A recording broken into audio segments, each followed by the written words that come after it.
ကျွန်တော်မင်းညတော့ကအိမ်နားမှာစပယ်ကြီးမွေတကောင်တွေ့တာကိုဗီဒီယိုရိုက်တင်လိုက်တဲ့အခါမှာ comment အောက်မှာလူတွေတော်တော်များများပေါ့နော်စပယ်ကြီးမွေဆိုတာကအဲ့လောက်မမြန်နိုင်ဘူး main video က AI ကြီးပေါ့နော်ဒီဗီဒီယိုထဲမှာပါတဲ့မွေကအကွက်တွေကပြောင်းလဲမပြောင်းသွားသလိုမြင်တဲ့အတိုင်းပဲဒီကောင်ဝင်သွားတဲ့အချိန်မှာပတ်ဝန်းကျင်ကလည်းလှုပ်သွားတယ်ပေါ့နော် okay ဒါအောင်မှ AI ဆိုလို့ရှိရင်လည်းကျွန်တော်ဒီနေ့မှာတော့စပယ်ကြီးမွေကမြန်လားမမြန်ဘူးလား AI ဟုတ်လားမဟုတ်ဘူးလားဆိုတာကိုကျွန်တော်ဒီနေ့သက်သေပြသွားပေးမယ်ဒီဗီဒီယိုကတော့ကျွန်တော်နိုင်ငံခြားသားအတိမိတ်ဆွေတွေနဲ့ဒီဘန်ကောက်မြို့ထဲမှာ herping လို့ခေါ်တဲ့ပေါ့နော်တဘာဝကမွေတွေကိုမှတ်တမ်းလိုက်တင်တဲ့ခီးစဉ်မှာဒါတွေ့ခဲ့တဲ့စပယ်ကြီးမွေတစ်ကောင်ဖြစ်ပါတယ်မြင်ရတဲ့အတိုင်းမှာပဲဒီအရွယ်ရောက်ခါစားစပယ်ကြီးမွေလေးကဆိုလို့ရှိရင်တော့သူကတစ်ပင်ပေါ်မှာအသင့်အနေထားနဲ့ပေါ့နော်ဟိုတစ်ပင်ပေါ်ကိုတက်လာမဲ့ကြွက်တွေကိုဒီကောင်ကဖမ်းစားဖို့အတွက်စောင့်နေတယ်ကျွန်တော်တို့လူတွေမကင်ခင်အထိပေါ့နော်လုံးဝကိုငြိမ်နေတယ်ဒါပေမဲ့လူတွေကင်လိုက်တဲ့အချိန်မှာတော့သူကလုံးဝထွန်းထွန်းလူပေါ့နော်လုံးဝရုံရင်းစက်ကပ်ဖြစ်ပြီးတော့သူရှိတဲ့ပါဇက်နဲ့ပဲပြန်ခုခံပါတယ်ကျွန်တော်တို့မွေတွေဆိုတာခြေလက်တွေမပါဘူးတခြားတိရစ္ဆာန်တွေလို့ကုတ်လို့မရဘူးဖဲလို့မရဘူးအဲ့ဒီအတွက်ကြောင့်သူတို့ရှိတဲ့ပါဇက်ကိုပဲသုံးရပါတယ်ဒါကတော့အစိတ်ရှိတဲ့မွေရဖြစ်ဖြစ်အစိတ်မရှိတဲ့မွေရဖြစ်ဖြစ်ဒီနည်းကိုပဲသုံးပါတယ်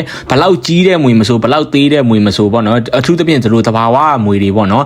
လုံးဝလူကိုကြောက်တဲ့အခါမှာဒီလိုမျိုးပဲပြန်ပြီးတော့တုံ့ပြန်ပါတယ်ဘာလို့လဲဆိုတော့လူဆိုတာသူတို့အတွက်ဒီတဘာဝမွေရိုင်းတွေတော့ဒါတားရဲတိရစ္ဆာန်တစ်မျိုးပဲပေါ့နော်သူတို့အန်ရပြုတ်နိုင်တဲ့အတွက်ကြောင့်သူတို့ရှောင်ရှားတယ်ရှောင်ရှားလို့မရရင်တော့မြင်ရတဲ့အတိုင်းပဲပြန်ကြိုက်ပါတယ်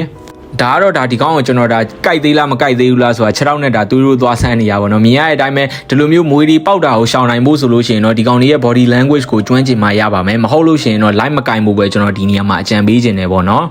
နောက်တစ်ခုကတော့ကျွန်တော်တို့ဒီမြန်မာနိုင်ငံသားတွေပေါ့နော်ကျွန်တော်တို့ဒီထိုင်းနိုင်ငံမှာအလုပ်လုပ်နေတဲ့သူပဲဖြစ်ဖြစ်ဒီစက်ရုံနေတဲ့ကိုစပယ်ကြီးစပယ်အုံတွေဝင်တာပဲဖြစ်ဖြစ်ပေါ့နော်တွေ့တယ်ဆိုလို့ရှိရင်ဒါမတက်ဖို့ဒီနေရာမှာကျွန်တော်တတိပေးခြင်းပါတယ်ဘာလို့လဲဆိုတော့စပယ်ကြီးစပယ်အုံဒီမျိုးနဲ့ဝင်တွေကကျွန်တော်တို့ဒီထိုင်းနိုင်ငံမှာတရားဥပဒေနဲ့ကာကွယ်ပေးထားတယ်ပေါ့နော်တက်ခွင့်လည်းမရှိသလိုမွေးမဲ့ဆိုလို့ရှိရင်ဒီ microchip တွေထည့်ပြီးတော့တရားဝင် license တင်ပြီးမှသာမွေးလို့ရတဲ့အမျိုးအစားတွေဖြစ်တဲ့အတွက်ကြောင့်ကျွန်တော်တို့ကင်နေဆိုလို့ရှိရင်တော့မှဒါအချိတ်ဆက်တွေလိုပါတယ်ဒီတိုင်းသွားကင်လို့မရဘူးပေါ့နော်ဒါကဘာလို့လဲဆိုတော့တရားဝင်ဒါတားမြစ်ထားတဲ့ဒါကာကွယ်ပေးထားတဲ့အမျိုးအစားဖြစ်ပါတယ်။ကိုယ်စက်ရုံနေတဲ့ကိုဒီစပယ်ကြီးမွေတွေဝင်လို့ဒါရိုက်တက်မိတယ် CCTV ရှိမှပါသွားတယ်ဆိုလို့ရှိရင်ဒါအတိုင်ခံရလို့ရှိရင်ပေါ့နော်ဒါထောင်ကျနိုင်တဲ့အစဉ်အနေထားဒီဒါဖြစ်သွားနိုင်ပါတယ်။အဲ့ဒီအတွက်ကြောင့်ကျွန်တော်တို့သူများနိုင်ငံမှာနေလို့ရှိရင်သူများဥပဒေကိုလေးစားမှုရှိဖို့ကျွန်တော်ဒီနေရာမှာမေတ္တာရက်ခံချင်ပါတယ်။နောက်ဆုံးကတော့ဒီစပယ်ကြီးမွေနဲ့စပယ်အုံးမွေမကွဲတဲ့သူတွေပေါ့နော် comment အောက်မှာစပယ်ကြီးမွေတင်လို့ရှိရင်စပယ်အုံးလို့ဝင်ရေးတယ်စပယ်အုံးတင်လို့ရှိရင်စပယ်ကြီးလို့ဝင်ရေးတယ်ဆိုတော့